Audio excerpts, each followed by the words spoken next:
Welcome everyone. I am Mr. Goldenbaum, and this is Supremacy 1914. Looking at the map here, you can see that our offensive has been a stunning success. We blew past their garrisons in both of these provinces. I believe we took out at some point maybe around 25,000 troops that he was able to reinforce from the interior of his nation. The defenses here in the Wood province were a little weaker, so we were actually able to bring in our cavalry. This is our regrouped force, lacking in morale, but still very powerful. They were able to clear a 7, 8, or 9 stack, whatever it was, in a single tick, capture the province despite there being a fort, I believe. Yeah, I believe both of these had single forts, and then after we captured that province last night, we were able to send a single infantry unit down to the south under a forced march to secure both of these key provinces here. So the double iron is certainly on our priority list, and at that point, with the oil being unguarded and there being a level 2 fortification being constructed, we went for that as well. We were able to later reinforce both of these provinces to prevent the revolt risk. As you can see, we still have a 23% chance of revolt, but as soon as this 6K reaches the province, that should drop to 0. Again, 6,000 is enough at 25% to prevent all revolt-related risks. Anything under that, you have a small chance for units to potentially desert, be lost in an uprising, or potentially even switch over to the opposing side, depending on which nation the province may flip to. And so not only have I had success, it looks like the AI was able to march and secure 2 additional territories. The grain, single grain, I'm not too concerned about here, but they were able to secure the double wood. If I take a look at the AI stats, they've lost 14,000 troops, they've taken out 22,000, and I believe all of this has been with Mexico. So surprisingly, the AI has done really well, all things considered here. But they should be a pretty easy target for us. I'm debating whether or not I want to clean up some of these AIs. I'm not too interested in the single provinces. This one, I definitely want this wood, so this isn't going to be a question at all. But something else to consider is that even though these are single provinces and the amount of bonus resources they can provide is limited, one additional thing going for them is that each one of the provinces right here is able to produce a harbor because it borders or has access to the sea and kind of has like a sea route that you could kind of traverse into. And so each one of these can build a harbor, and with the harbor, we would get, let's see if I can just select one of these guys, click on construction. With the harbor, we would be able to get an additional 25% resource production.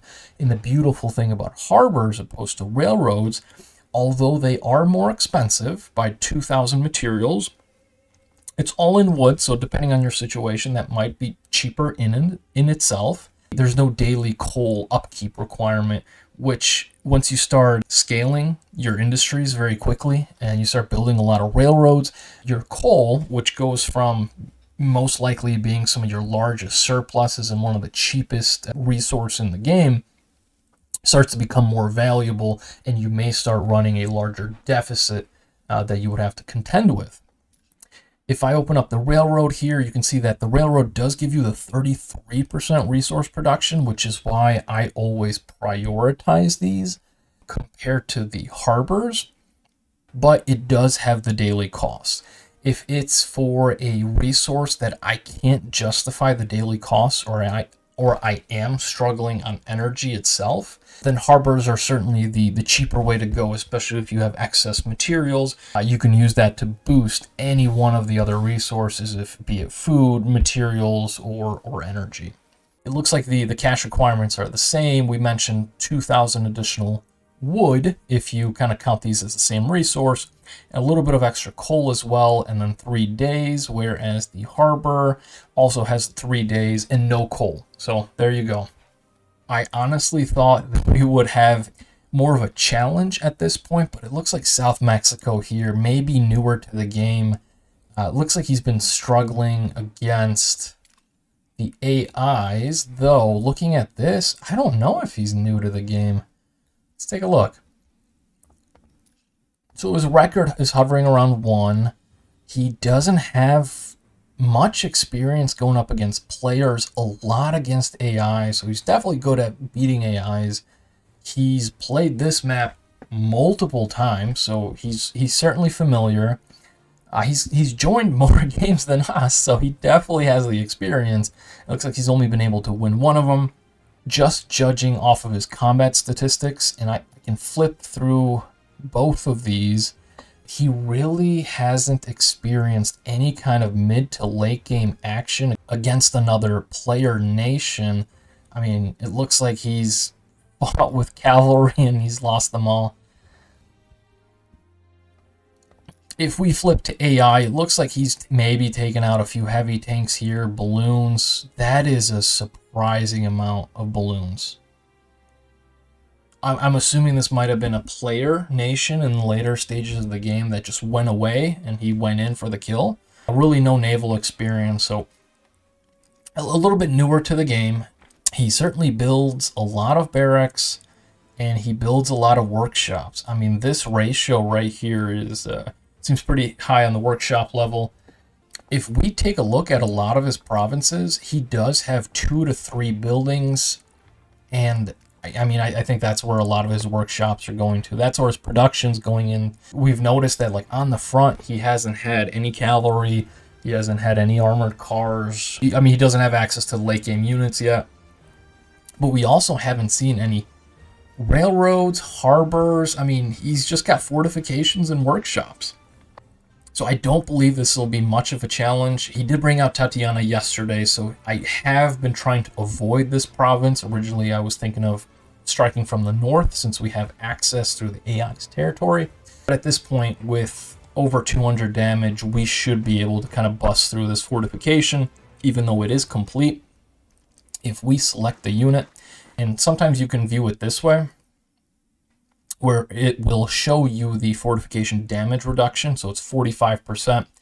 If you click on any fortification, it'll actually show you what it should be. So if the construction has not yet completed, you're able to select the unit, and again, click on their little division detail here, or down on the right here, you have these few little quick statistics, and it does show you the protection.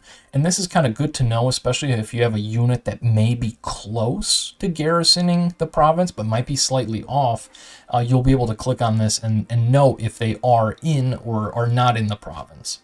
We should be able to get the double fish, get the double steel, sack the capital, and at that point clean up some of this, take the AI.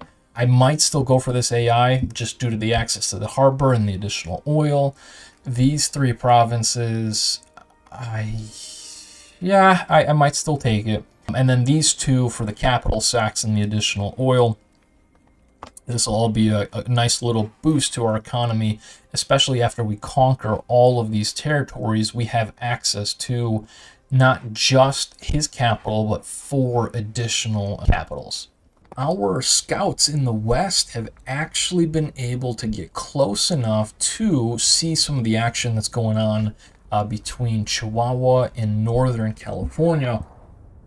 If we look at the newspaper, California appears to be doing really, really well against Chihuahua, which is why I am a little surprised that he has started losing ground to the Chihuahuan forces. He was able to claw back most of the territory here on the peninsula, but just recently, Chihuahua has been landing additional forces here, recapturing this food that he does desperately need, and he was able to take this additional province here, bring out Tatiana, have a nice little shield, which is certainly the way to go. He's got a balloon giving him additional intel. So unless Northern California has a Tatiana of his own, Chihuahua's in a good position. If you look at her stats, there is the attack boost that's active only within enemy territory, meaning that even if Northern California had a a Tatiana that was level 15, 20 in this situation, he would not get access to any of these bonuses firing from his location. Now, again, he could probably go down south here and do a lot of damage there. At this point, the status quo really benefits Chihuahua. And at some point, he will be able to break through this province. I assume there's a fortification here, but securing this province would be a huge boost for Chihuahua. As you can see here, he's got the double material, double energy, so all he really needs is that double fish to round out his economy. He has been able to secure a lot of single provinces in the west here. That's, I believe, has been keeping him afloat. But I will say I am impressed with the amount of units that he has lost to Northern California. To be able to push him back to such a degree and secure some really strong defensive positions is certainly impressive. We still have this right-of-way that we were provided to by Chihuahua. We haven't provided it back. We had the little ceasefire. I told him that he can kind of take that back. I don't want to have something like that outstanding. I wouldn't want him to sneak into any one of our territories and start causing trouble. I respect that he has provided it to me, even after I asked to not have it, but I will continue to make use of it. It looks like the fastest route for our soldiers is to actually go through some of his territories. These were territories that once belonged to us that have now revolted. We're just going to keep securing troops on the border here. The battle in the south will quickly be over. We should be able to leave a small token force to start consolidating a lot of these provinces, stopping the revolts, and then eventually going after the small AI miners. We may have Tatiana come back into the south to help with that. I mean, that's having a raged unit so early on is great against the AIs. You pepper them with a few pellets and then they come running out chasing after you and you can get that defensive boost. So even if she doesn't do a lot of damage at the low level that we have her, it's going to be invaluable in just changing the dynamic from an offensive to a defensive engagement, even though we're on the offense. So we have offered terms to Chihuahua if he is able to relinquish control and provide us with this production. We will trade him just another energy province so he's able to kind of maintain his stocks. But we would offer him a full alliance coalition. I don't usually team up with a lot of players, but we were impressed how he was able to kind of beat back North California here, and he did cause us a lot of trouble during original engagements. If we are able to agree to terms, we'll be able to reallocate a lot of the troops in this area here to commit to some of the other offensives that we may partake against Missouri or Utah, both of those being our two expansion options. I would want to secure either one of these before South Dakota comes in. It looks like he is now securing Illinois, so he will most likely be our biggest threat after we're able to kind of deal with our neighborhood. Should we not come to terms, we're going to do a little peace period. That's to be decided, maybe a day or two where both of us can reinforce the border. And at that point, the issue will resolve itself one way or another. We need this province and we're willing to go to war for it. Man, I'm such a nice guy. I did offer him terms, though. Like I said, he was part of the coalition that attacked me. I defended myself, as I have the right to do, not to mention they stole my iron from Texas. We were successfully able to beat one of them, and we ended up on good terms. We went after the second one. We even went for a bonus one in the south here that we're hoping to wrap up very shortly. And so that just leaves one. So, again, I was impressed. We'll see how this shakes out. Should he choose to ally with us, we're certainly going to invest in some additional infrastructure here in the south with the grain and the fish.